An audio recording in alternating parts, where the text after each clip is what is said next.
The Art of Alignment, A Practical Guide to Inclusive Leadership by Patty Beach. An executive summary. The summary in brief. Leadership can often seem like an uphill battle, even when you're powered by an idea that's unmistakably good. The problem? Most leaders just don't know how to align their people behind an idea and give it the momentum to get it up and over that hill. But what if you were a leader who could get everyone on the same page and moving together on any project or goal? Whether you're at the top or bottom of an organization, Patty Beach's The Art of Alignment is all about helping business leaders move projects, initiatives, strategies, and their overall mission and vision forward.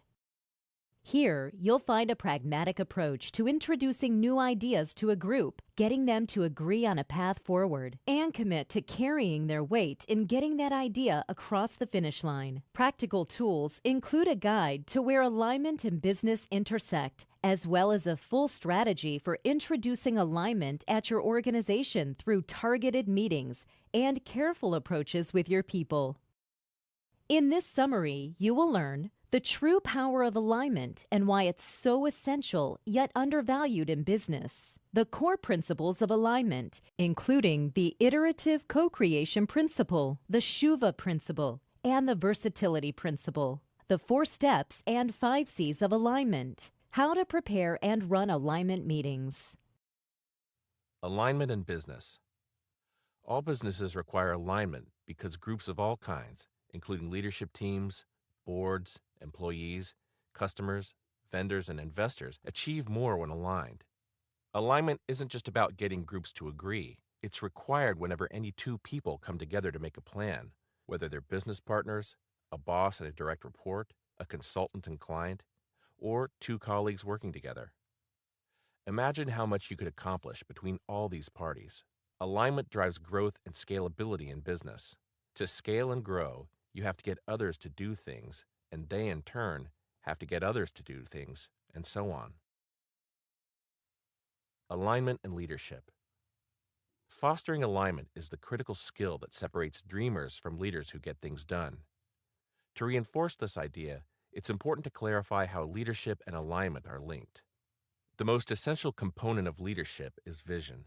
Without a vision of a future better than the past, there is no leadership. Instead, you have the status quo, or worse, devolution. Leadership is the art and science of inspiring committed and aligned action towards a clear vision. Commitment trumps compliance every time. The iterative co-creation principle. By consulting as many people as you can to help shape your ideas, you create a brain trust. By including people from different parts of the system, you gain many perspectives on the problem, like facets of a prism. When a decision is informed by those it impacts, it is more likely to be sound and well received. Another reason to not only consult others, but to invite them to co-create with you. Ownership. People don't take down what they build, so including stakeholders in shaping solutions avoids the future destruction of your most recent solution. The versatility principle.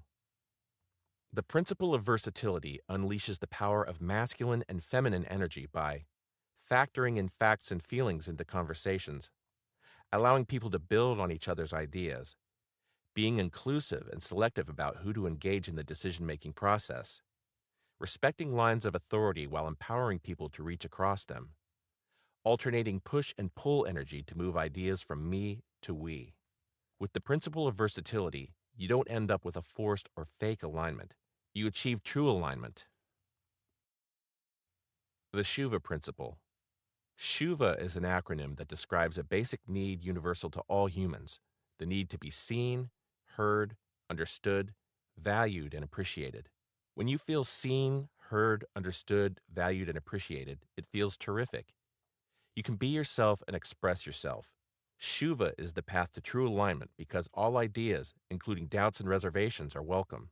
When you feel Shuva from a person or group, you're more willing to expend the extra energy required to hash out areas of misalignment. Keep in mind, you don't have to agree with what everybody says to offer them Shuva. The 4 steps and 5 C's of alignment. Leading divergent thinking is easy. It's getting the group to converge that's hard.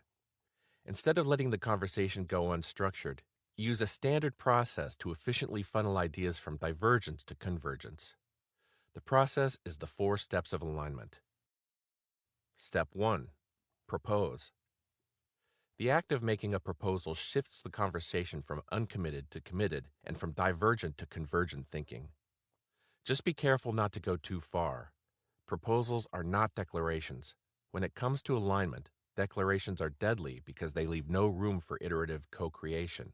They set up challenges and power struggles and are off-putting.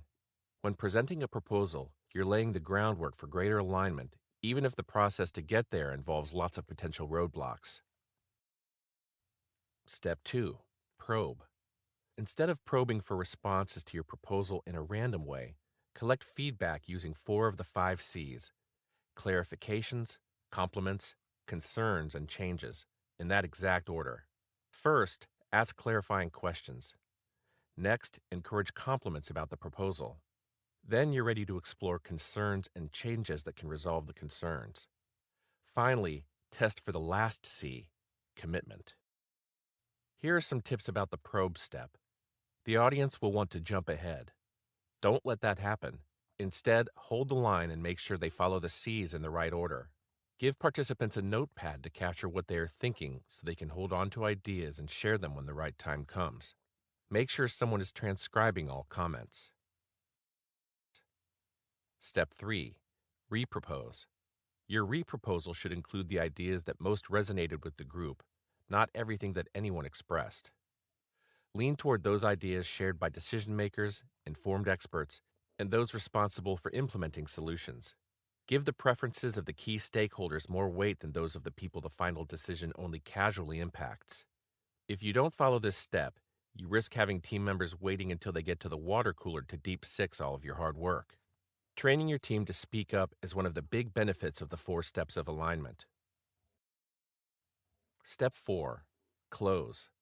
All too often, we neglect to close properly. We kick the can down the road, postponing decisions to a later date. This can be a big waste of time and creates a perpetual churn. So, finalize your agreement by declaring a formal close. That doesn't mean the topic can never be reopened, but it does signal an intent to commit and move into action. You've reached the close when all parties have reached the desired level of agreement. Resist the temptation to continue debating until everyone is 100% satisfied, unless you really need that level of agreement.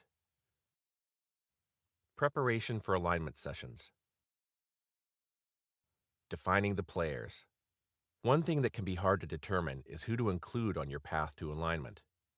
To help you figure that out, map all stakeholders and consider the best approaches to including them. Before deciding who to include, step back and map out all parties who will be impacted by the changes you need alignment around. These are your stakeholders. Alignment meeting logistics. When it comes to planning alignment meetings, it's valuable to follow the principle of versatility by balancing masculine and feminine energies. To run a meeting in a versatile way, use this formula: design tight and hang loose. For example, plan out an agenda to the minute and bring a timer to reinforce it, but also plan for time to let the conversation roll when needed. Meeting roles. If your meeting includes more than 6 people, it's very helpful to assign roles. Not only does doing so take the load off of you, it also provides an opportunity for others to be more engaged and active in the meeting. The top roles to consider for your meetings are leader, facilitator, scribe, and timekeeper. Issuing the invitation. Now that you have initial considerations and logistics worked out, you're ready to issue invitations to alignment sessions. A well-worded invitation can help set expectations for participants and get their idea machines up and running before they arrive. The opening. A good alignment session starts with a strong opening. Take time when you open a meeting to orient everyone so they know where the meeting is going and can fully participate. Follow this process. Clarify the purpose of the meeting, then clarify anything that may have transpired prior to the meeting that is relevant. Then review the agenda and any processes you may use, such as the 4 steps or the 5 C's. Finally, confirm that the participants are ready to start and are in agreement. Ground rules for alignment. Ground rules are recommended for any meeting, but they're particularly useful when you are dealing with critical decisions. The following meeting ground rules, when followed, will go a long way toward creating psychological safety and the best conditions for alignment. Balanced participation. There are no bad ideas. Say what you mean, just don't say it mean. And honor confidentiality. The politics of alignment. Top-down alignment. Alignment in a multi-layered organization is always challenging. Conventional wisdom says start at the top, then cascade decisions down to every level. A top-down approach to alignment has many advantages. Those at the top have the best vantage point to reconcile competing options and make the best use of limited resources, have the formal authority to make changes, and hold the power of the purse needed to provide incentives. Bottom-up alignment. When you don't have the power or authority to make a change, you may feel it's not your place to even suggest one. We don't believe in that. If you have an idea that can create a better future, then why hold back, even if you're at the very bottom of an organization?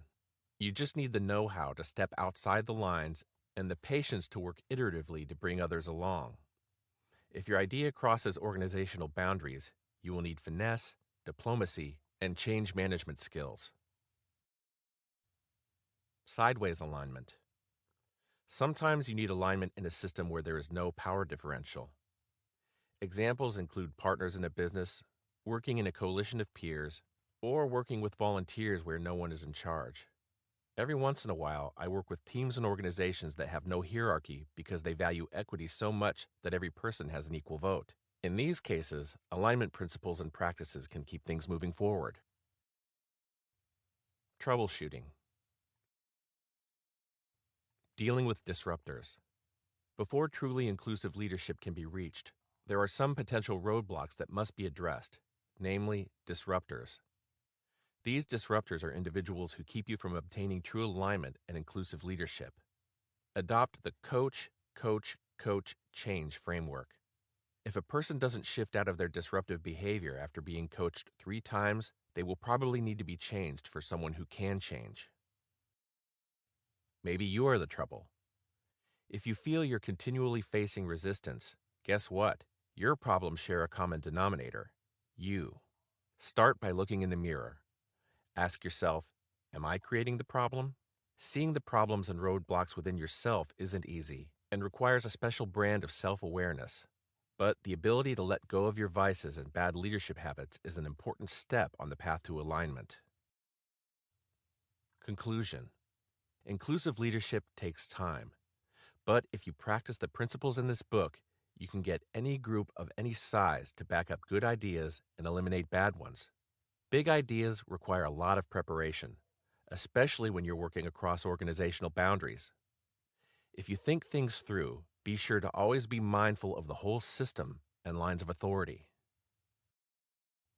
The Art of Alignment, A Practical Guide to Inclusive Leadership by Patty Beach, has been summarized by permission of the publisher, Leadership Smarts.